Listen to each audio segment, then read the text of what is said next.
Hello there, welcome to another episode of World of Tanks at Ngani Titan. We're here on Windstorm, which I hadn't seen in a long time. I'm delighted it's back. I've always liked Windstorm. Not the best map to be on a glass cannon tank destroyer, but we've had a bit of a decent game in it. Now, it's one of my last games in the Nashorn, and I've sold it. I'm not going to go back to the Nashorn.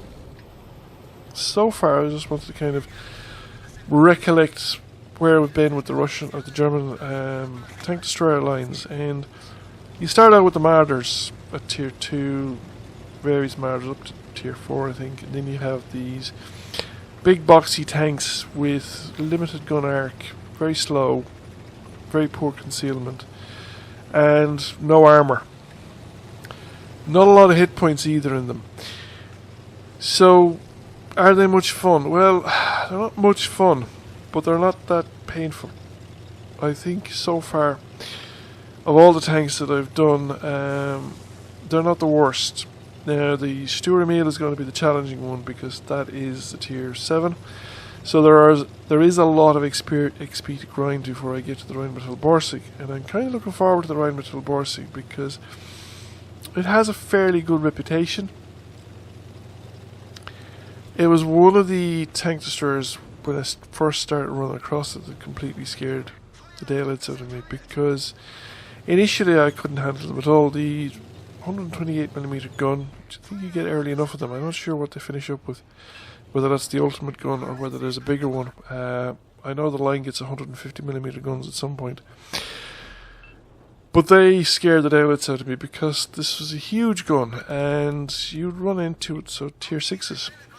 And they could annihilate a tier 6 tank. I mean, they'd leave you a fraction of your health if they hit you. And they tended to be able to hit you very accurately, and you had no idea where they were. They were completely invisible to me at any rate. Certainly when I was starting out, I would be getting annihilated by these things from completely invisible positions. Now,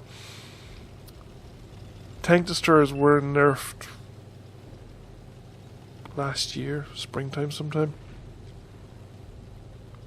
In general, across the board, so that's where the T-67 and the Hellcat, and those got view range nerfs. I'm pretty sure I suppose the Borsig and them did as well. I never really paid attention, but so I presume they're not as not quite as formidable as they were. I'll be interested to find out. They certainly seem to have a low profile. I don't know how mobile they are. They seem to be mobile enough, but the guns are very good. Now, these things from tier 5 up to the tier 7, which is the Stuart Emil, which is the next one on from this, they're not as much fun. They're not as mobile. They're big boxy tanks. They've got no armour. They don't have a lot of hit points, so you generally can take more than about 2 hits, maybe 3 at tops. If you're lucky, you can manage, depending on what's shooting at you. And unlike the Marders, which were very concealable, fast, both fast in movement and fast in firing the gun, and good penetration. They didn't do a lot of alpha, but they tipped it out fairly lively. So you could generally stay out of sight of the enemy. You could keep moving in front of them and relocate and get back into position and keep firing. Whereas these things, you don't really relocate. If you're very lucky and there's enemies holding out or allies in front of you, you might get the opportunity to relocate. And if you're really lucky, you might make it to cover before the guys you left behind you have died. You really want to be top of your game and much better at reading the game than I am in order to pull out in time. But because of the low hit points and generally the fairly hard hitting guns, you will get your fire for effect pretty easily. And I've noticed since I got the top gun that I've had no trouble getting a second class mastery in this tank. I've never gotten anything better than it, and I'm not going to go out of my way to look for it because, they're not that good. But they don't necessarily do your stats any harm. Like I said, now I don't know how I'm going to fare with the Stuart Emil. It's early days yet, but it's the same kind of show as far as I can tell.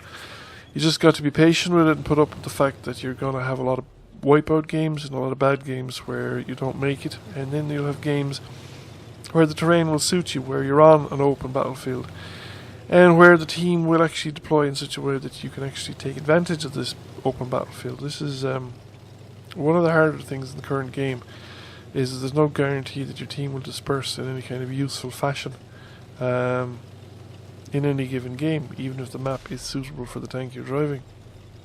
So I've been reasonably fortunate in this game that not only did the team leave a gap in the south of the town so the enemy tanks, 3 or 4 enemy tanks could come through that I could shoot at, but they left 1 or 2 tanks in the middle, just west of the town, so that I could spot these guys coming and get myself into a position where I could shoot at them at range until they got close enough that I could spot them for myself, or the T-25 beside me spotting them for me. He would have a better view range, I think, than I would. Now, I thought that guy was going to actually stay behind the rock and wait for somebody to come after him and shotgun him, which would be the kind of smart thing to do, but he didn't. He actually peeked out, and the T-25 killed him while I was relocating to get a better shot. But that's it. I'm happy enough with the result, and happy enough to say goodbye to the tanks as well and move on to the next ones. The latter end of the line should be interesting, because after the Sturmmail you have the Borsig, then you have the Waffenträger Panzer IV, and then I'll have the choice of the Waffenträger E100 or the Guerilla 15, which could be interesting. Anyway, I hope you enjoyed the video. If you did, please give it a like. If you have not already done so, please give the channel a subscription. Thank you for watching. I'll catch you all again soon. Bye for now.